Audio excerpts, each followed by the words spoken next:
Bienvenue dans notre rubrique Tête à Tête. Tous les 2 mois, un élu répond aux questions de Valdoisien sur son domaine de compétences. Pour ce dernier mois de l'année 2012, Gérard Lambert-Motte, conseiller général en charge de la culture, du tourisme et des loisirs, s'est prêté au jeu des questions-réponses. C'est dans l'enceinte de l'abbaye de Maubuisson, lieu d'exposition de l'art contemporain en Val d'Oise, que s'est déroulé ce Tête à Tête. Après une année riche en événements culturels, l'élu a répondu aux questions de Nathalie, Romain et Caroline. Regardez. Je vois souvent des affiches Val d'Oise Océan. Je voudrais savoir en quoi consistent ces manifestations. Alors, la notion de Val d'Oise Océan, c'est d'ouvrir le Val d'Oise sur la façade maritime et de prendre plus particulièrement l'axe Seine comme axe de développement dans le cadre donc, de la réflexion qui est menée sur le Grand Paris. Donc en 2013, il y aura une exposition sur les affiches qui avaient été publiées à la fin du 19e siècle sur la notion du chemin de fer pour accéder jusqu'à la Normandie, notamment sur les stations balnéaires. Donc nous invitons tous les Valdoisiens à embarquer sur ce navire. Quelle place ont les associations dans la culture et comment les prenez-vous en compte ?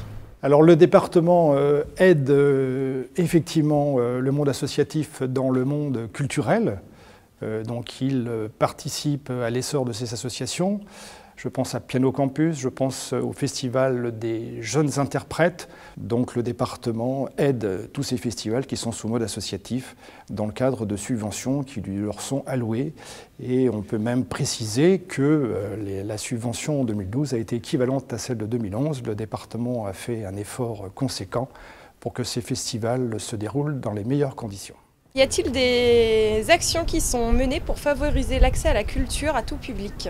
Alors pour des manifestations et actions purement culturelles, je citerai 2 exemples. Le premier, c'est le festival Viva la Vida qui s'est déroulé très récemment, qui est réalisé par la compagnie Théâtre du Cristal et qui permet à des personnes en situation de handicap de monter sur scène.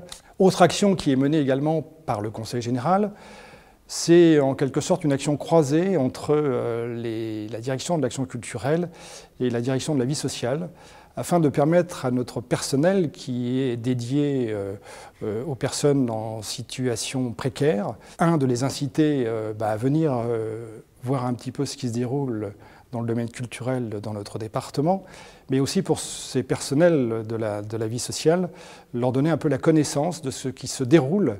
Et ceci se fait grâce à une association qui s'appelle Culture du Cœur.